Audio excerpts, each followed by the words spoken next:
You fool! Warren is dead.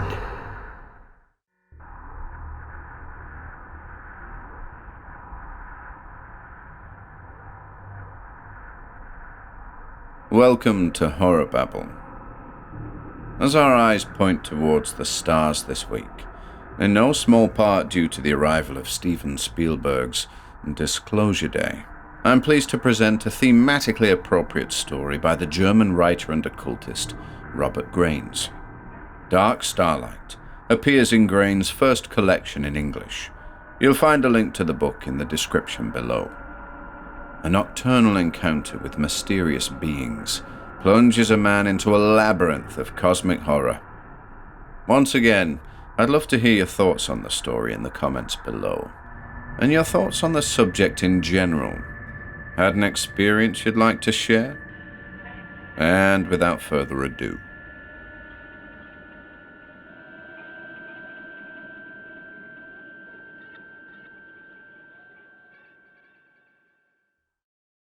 Dark Starlight by Robert Grains. Somber are the paths in this place.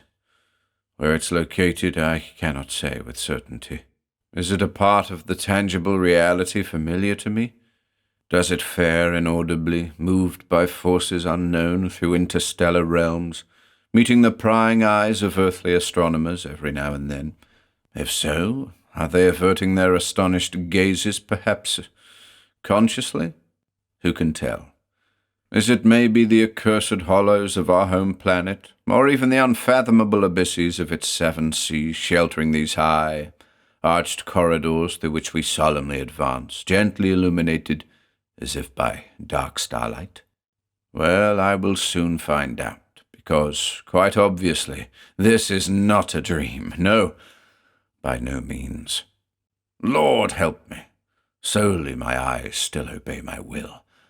The rest of the body is surrendered to the mercy of another, an unknown force yet to be defined precisely. My attentiveness cannot have escaped my two gnomish companions, clad in hooded robes of silk, but it does not seem to bother them. I have spotted their kin before, indeed. Hidden, shy with extraneousness, calling the shadows of our haunted world their habitual abode. Vigilant, ever watchful, measuring every thought and every step out of the dim corners of our dwellings, yearning for one's helplessness during an imposed sleep. These are the ones escorting me through scenery so abhorrent to nature. Actually, I should be terrified, but enigmatically, I seem accustomed to the obscure wonders of this Magonia unveiled. Again and again, we pass extensive levels of operating theatres full of altars consecrated to a gnosis of the stars. Just like a sterile glow of an otherworldly light, a sweet blood vapour surrounds the sacrificial animals, unceasingly dissected alive in this place. Stitch by stitch, cut after cut, each stroke, every thrust precisely executed by the delicately grotesque surgeon's claws of a non-human order. Then a disturbing glow is reflected on the pitch-black slanted eyes of my companions. Are these oily, shimmering surfaces gateways to their mysterious souls? What kind of spirit do they proclaim? Did it once incarnate under a sky thick with oxygen and light on a soil of proud vegetation, or were rather the last sparks of extinguishing neutron stars witnesses of its artificial creation? Upon which wretched beast did the nameless gods of primordial earth lay a deep slumber to chisel these frail broods progenitor out of its flesh? As if constantly shielded and guided by a hidden hand, the forced pilgrimage continues. My frozen body hovers a few inches above the polished metal floor of this secret sanctuary of techno-magic marvels. Is this place too holy for my bare feet to touch? What embodiments of galactic principles, wrapped in emerald silk, usually stride through its secret passages smirkingly? What spiritus loci inhabits the high-domed halls whose twilit and, oddly enough, rusty walls adumbrate the vague forms of indescribable things and perversely convulsing phantasmagorias, ominously promising doom before me.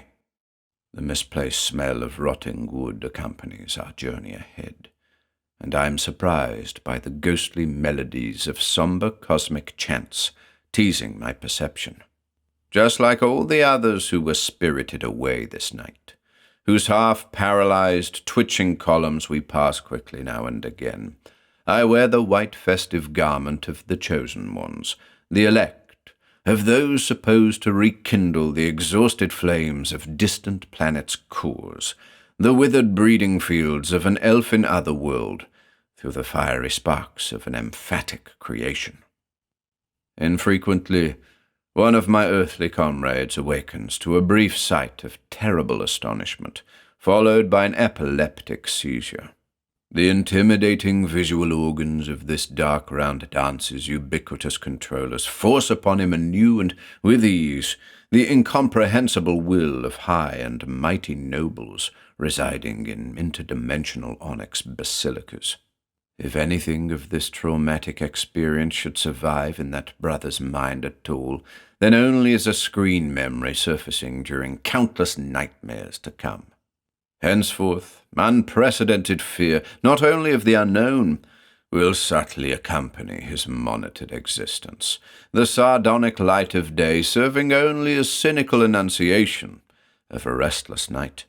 In its shadows, when the scarred surface of the knowing but eternally taciturn moon reveals itself in all its threatening splendor before a starry sky, and that pilgrim turns his questioning gaze toward the shimmering polar star, he will try to remember. Yes, he will. In vain. The destination of my involuntary night journey is not yet obvious, as a hulking simian beast growls and blocks a crossroad decorated with elaborate blue floor reliefs. Under the stare of my silent escort, it eventually gives way, its furry claws encrusted with blood from clandestine nocturnal hunting expeditions through earthbound nature reserves. We turn right. Most of the levels adjoining this sparsely lit corridor are hermetically sealed by reflecting bulkheads. I am not allowed to see more for the time being. Am I? Through the fluid surface of a strange pyramidal gate, we enter a high, vaulted room. The architecture of this place, permeated by a depressing vibration, reminds me of the awe-inspiring forms of antiquity, and in the dim glow of irregularly placed skylights, I become aware of a group of young, bare women rallying around a towering overlord. Dwarfish, frail bodies with semi-human countenance are placed on tender breasts by wary forearms unfolding bizarrely. Lo, it is here, where the daughters of men, the chosen brides of the cosmos, give the brief blessing of motherly love, the communion of the dawning eon, to the denizens of an Eden to come. For a moment we pause piously. The huge, triangular head of that unreadable demiurge incarnate mechanically tilts in my direction. Seized by its hypnotic stare, my consciousness is flooded and intoxicated by psychically transmitted pictorial inklings of a heretical cosmogony undreamed of. Ere long, my journey will come to an end. This is certain, as certain as the yearning maternal love that will outlast the incomprehensible chronologies of galactic gulfs in hope of that day foretold, when once lost daughters and sons will descend from unknown constellations onto a transformed earth in noble black, sigil-embellished celestial barks. An icy cold enshrouds me as I float onward. My companions, they have disappeared. The corridors become narrower, even darker. Ghostly wafts of mist, dying starlight, a static hum, sinister sermons offered by restless Nephilim spirits wayfaring in the gloom, leave my already intoxicated consciousness vibrating in ecstatic frenzy. Soon, I gain control over my body. The spell seems to be broken. But where shall I turn? I am not left with any choice. In the pervasive darkness I stagger forward with difficulty toward the faint but clearly visible glow at the end of a decrepit corridor. This musty cinnamon smell, these gruesome sounds, where and when is this maddening pilgrimage path to end? I was expected already. As I enter the brightly lit white chamber, I notice their intimidating presence to my left, yet I do not return a look. The massive liquid-filled container in the middle of the room attracts too much of my interest. Behind it, separated by a crystalline barrier, is a myriad of sparkling stars, the pitch blackness of the void, planetary vistas in all their glory. But this container, this terrible container with its perverse tubes and maddening flashing indicators, presented decadently like a monstrance of wolf's blood, consecrated by cardinals of the abyss. In it, disgustingly pale, drifting embryonically, is me, my body, my flesh, of the same age, of the same growth. How is that possible? As I stare in horror at the closed eyes of this blasphemous nightmare clone, in nerve-splitting fear of a conscious stirring of this bold changeling, I notice a paw armed with 6 claws resting icily on my left shoulder. By God, never ever will I forget that deeply unsettling voice, mischievously imitating human tongue. The scaly thing pushes me toward an oddly shaped apparatus, protruding from the side of the container at face level. Hold on! No! Stop it! What? Oh God, thank heavens! What grace is bestowed on me when, suddenly and scared beyond all measure, I escape this most ghastly nightmare, ferally gasping for breath. What time is it? No light rays penetrate the blinds. Dazedly, I feel around. Yes, this is my place. It is for sure. Wherever I was, I've returned, alive. A deviant lucid dream, an outrageously vivid vision of lunacy, but my body hurts quite badly. This cold, this strange smell.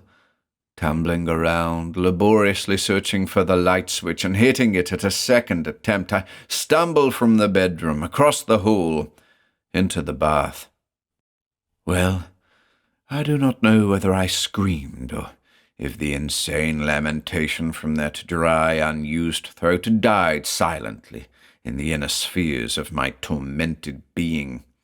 I do not dare to speculate how long I stared disbelievingly at that blank, ashen face, how long I giggled madly, exploring the depth of its eyes, sparkling hideously in the mirror. They appeared changed. Are these sensitive surfaces not the gateway to the soul? They are, of course.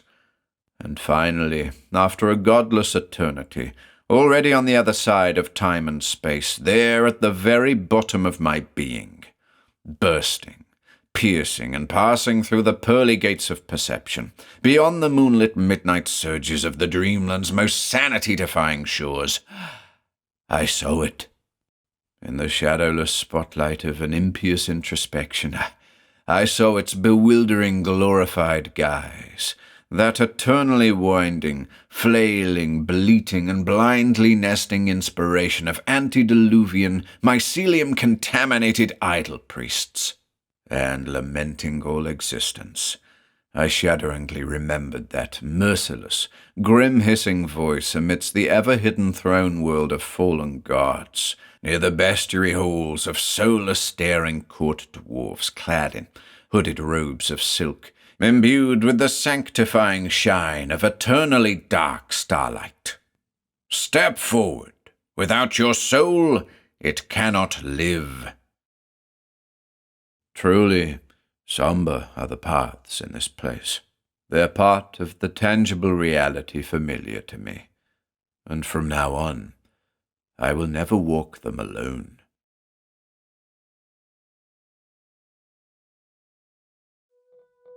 If you enjoyed listening today, be sure to subscribe to the channel by hitting the red subscribe button below. After doing so, click the bell icon next to the subscribe button to receive new content notifications. If you'd like to support our work and receive exclusive perks, consider becoming a channel member by clicking the join button below. To support us in other ways, see the video description for links to our Bandcamp and Patreon pages and further information relating to our releases on Audible, iTunes, and Spotify. And until next time,